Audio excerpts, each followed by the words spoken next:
So why is it so important to set goals? Because you want to be a winner. You want to be one of the people that gets what you want. And the first thing that happens when you set goals is it forces you to sit down and clarify what you really want. Most people never take the time to really sit down and intentionally plan out their life. They live a life of reaction rather than a life of creation, a life of intention. And so when you sit down to think about, well, if I'm going to set goals, what do I set them for? What do I set them about? You have to have some sense of what you want to create in your life. What's the ideal life that I want to live look like? What do I want in terms of relationships? What do I want in terms of health and fitness? How much money do I want to be bringing into my life? What impact do I want to have in the world? So we're going to be taking a look at all that. But the key thing is to sit down and take time. And I'm going to suggest that once you stop watching this video, you set aside at least a half hour, and better an hour, and sit and really start to think about, what do I want my life to look like? What do I want to experience? What do I want to do? What do I want to be? And what do I want to have? And you can look at this in any time frame at all. You can say, well, these are my lifetime goals, like I want to be, in the Speakers Hall of Fame, or I want to win an Olympic gold medal, or I want to retire with an investment fund of $30 million in my portfolio. Those are long-term goals. But you also want to have, short-term goals. What do you want to accomplish in the next 5 years and in the next year? And think a lot about, what do I want to accomplish 12 months from now? Where do I want to be experiencing? If we were sitting here a year from now saying, well, what would have to have happened for you to feel really proud and successful and pleased with the success you'd made in that year? So we can look at all those different time frames. But sit down and ask yourself, what do I want to experience? And one of the things that I teach people that's really powerful is that you can really look at all different areas of your life. And we're going to jump into that in just a few minutes. The other thing that's very valuable about goals is they give you a sense of potential momentum, motivation. They give you a sense of direction in your life. A lot of people don't really have any direction. They're just responding to what other people want, the demands they place on them. And I always say that people that don't have goals get used by people who do. People that don't have goals work for other people that have them. And my friend Jim Rohn once said something like, he said, if you don't have goals, you're going to be part of other people's goals. And I can tell you what they have in mind for you is not much. So you want to be someone that's saying, here's what I want, and I'm going to go for it and create it and have it in my life. Another reason that setting goals is important, and I think it's really the most important reason, is that when you set a goal, it requires you to become something bigger than you already are in order to achieve it. It requires you to grow. My mentor, W. Clement Stone, who I worked for back in the 1970s, he said, I want you to set a goal so big that it requires you to stretch and become someone worth becoming. And the point of that is that it's not the goal, because any goal you achieve, whether it's a car, a house, your TV show, a great reputation, a big portfolio, lots of money, all that can be taken away. Cars are stolen, houses burn down, earthquakes happen, marriages dissolve, fortunes are lost. But who you became in the process of developing that can never be taken away from you. And that's really the payoff. It's called mastery in life. And you want to be putting yourself out there and forcing yourself to grow, to develop new skills, new mindsets, new relationships, new competencies, etc. And that's really the ultimate outcome, because that will always stay with you. You can never learn less. You can only learn more. And we want to have you constantly growing yourself, and goals require you to do that. And I want you, when you set your goals, to set goals that will stretch you, not freeze you. If they're too big, you'll freeze. If they're too small, they're boring. And if they're just at the right level, you're going to grow. How do you decide what to write down as your goals? We know they need to be measurable and specific, but what do I write down? I'm going to suggest 3 quick techniques you can do. One is what we call an irritation toleration list. You walk through your house or your apartment, your office, your car, your garage, your factory, anything that you have dominion over, and make a list of everything that isn't exactly the way you want it to be. That door never closes right. I can never find a stapler when I want it. I've got this hole in the screen door. I don't have the pots I need in my kitchen, whatever it might be. And make a list. And then what I'm going to suggest you do is, that's what you don't want. Ask yourself, what do I want? Because a lot of times what people focus on is what they don't want. I don't want to be a bad parent. I don't want to have my house foreclosed on. I don't want to lose my car. And now you're focusing on the very thing you don't want is where you're putting your attention. And we know from the law of attraction that will actually get you more of what you don't want. So it's okay to look at what you don't want only long enough to say, okay, I want the opposite of that. Now that you know what you want, I'm going to suggest that a good way to get started on that is to take a weekend and just really blitz through all those things and get them handled. And a lot of people, when they come and they listen to me talk like this, they say, wait a second, I want to be a millionaire, I want to have world peace, I want to end hunger in Pakistan, whatever it is, and you want me to walk through and worry about, I don't know, the stapler next to the Xerox machine? And the answer is yes, and here's why. If you are sitting there going, I can't even get the door to close on my garage, what makes me think I can create peace in the Middle East? And so basically, you've got to start having successes with a lot of these little things getting handled in your life, so it gives you the confidence that you can handle the big things. Secondly, it clears the slate so that every time you walk past the Xerox machine, you're not going, man, I wish we had a stapler, I can't find this, I can't find that. It allows you to really start focusing on the bigger things in your life. So that's the first way to start getting clear about some things you want.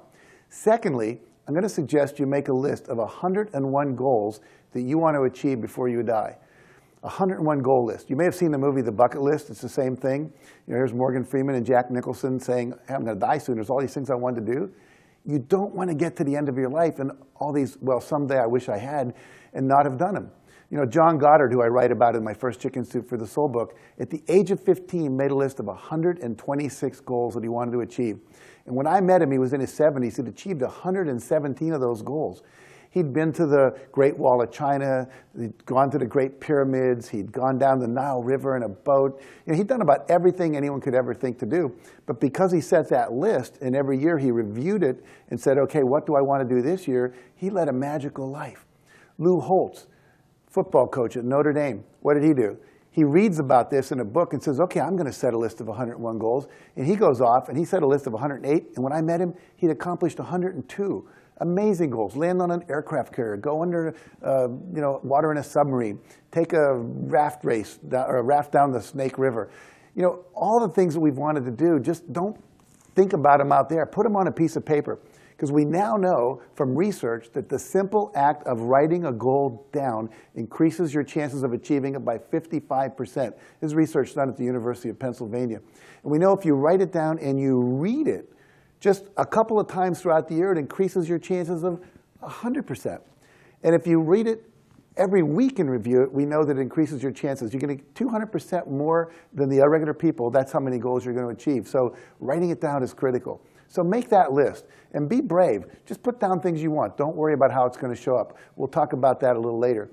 And the third thing I'm going to recommend is what we call the vision exercise. To look at your life, and we divide your life into 7 areas. There's relationships, there's finance and money, there's your job and career, there's health and fitness, there's fun and recreation, there's what we call personal, which is just, you know, things I want to own, things I want to do just for the sake of doing them. This includes your spiritual goals, your emotional goals, your educational goals. And lastly, contribution. What difference do you want to make in the world? What legacy do you want to leave? And if you were to look at each of those areas and say, 1 year from now, what would have I liked to have accomplished in that area of my life? And then say, okay, that's a goal I'm going to set for myself. Now you've got 7 goals. Now for some people, 7 goals may be too many. You might want to say, well, that's more than I want to take on. Maybe I'm going to prioritize and pick 3 or 4. That's fine. We don't want you to overwhelm yourself. But if you really want a balanced life, and a very fulfilling life in all areas, so you're healthy, and you're happy, and you're successful, and you've got a great energy in your body, and you're getting out there and making a difference in the world, and you're growing your financial world, you're going to have a great balance. So we want you to look at all those areas of your life, and then think about specifically what's one thing I want to accomplish in every one of those areas. And if you do that, you're going to have a really great year, and you'll have a head start in setting your goals. So let's look at some of the common traps and pitfalls that people fall into that stop them from setting goals correctly and also from achieving their goals. Number 1 is what we call unrealistic goals. People say, okay, I want to do something that's totally impossible for them, but they just got it out of some place like the cultural norms. They see everyone wants to be a millionaire. So we'll have people in our seminars that are making $35,000 a year, and we'll say, what's your financial goal for the next year? And they go, $1 million. We'll have people making $500,000 a year. What's your goal? $1 million.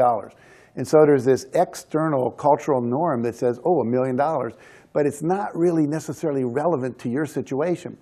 One of the concepts that we teach is that there are 4 levels that you can be setting goals from. First is called repair and recovery. If you're sitting there and you've just come out of bankruptcy, or you've lost your job, or you have no foundation, meaning you don't have any kind of infrastructure to start a business with, no assets, nothing you can invest with, making $1 million in 1 year, it's not impossible, but it's not likely. And so you want to say, what would be a next step up for me to get me from repair and recovery to what we call foundation? I remember when I first started my company, I didn't have a typewriter. I had one phone in my house. I can remember where we had like literally 5 splitters taking phones off to 5 phones a year later because we didn't have enough money at that point to even go out and rent an office space. So you have to build up this infrastructure and then create this foundation. Are you coming from foundation? Do you have the basics? Do you have an education? Do you have the skills you need? Do you have the competencies? Do you have the relationships, the network, whatever? And then once you have that, you can move into a place we call abundance. A lot of people don't have any abundance. No abundance of time, no abundance of friends, no abundance of network, no abundance of opportunities. But in my life, I have an abundance of all that. And eventually you get to a level where you can set goals from that, where I can build huge dreams. We can set up offices in 25 cities around the world. We can invest in all kinds of programs and projects and workshops to develop. So the last stage is called mastery. We want to get to mastery, but you can't go from repair and recovery to mastery. If you just got out of the hospital and you had cancer surgery, you're not going to be running a 100-yard dash in 9 seconds or a 26-mile marathon, next month. And so your goals need to be relevant based on where you start from. So really sit back and say, okay, is this a goal that's believable for me? Another thing you want to look at, is this a goal, is this something I really want? Because so many of our goals are created out of shoulds. I should lose weight. I should exercise more. I should eat more healthy. I should do this thing with my family. But if it's not something you want to do, it's going to show up year after year on your goal sheet, and it's going to be one that you never get done. And why don't you get it done? Because deep down, it doesn't have any juice for you. There's no passion. There's no excitement about it. The things that really make you go, wow, I want that. I have a friend named Alan Cohen, and he has a little test he does. It's called Hell Yes, Hell No. And if someone were to ask you to do something and you went, oh man, I want to do that, that's a hell yes. Or someone says, wow, you want to go on a cruise with 5 people you went to high school with that teased you all day long? You go, oh, hell no, I don't want to do that. If you don't get a hell yes, then it's automatically a hell no. And so what happens is you want to get passionate. You want to find out what are the things that really turn you on, that you have juice for, they're going to make you want to get up and out of bed in the morning. And so it's important to have your goals be based on what you truly want. And to do that, you really need to look inside at your inner child. What is that part of you want?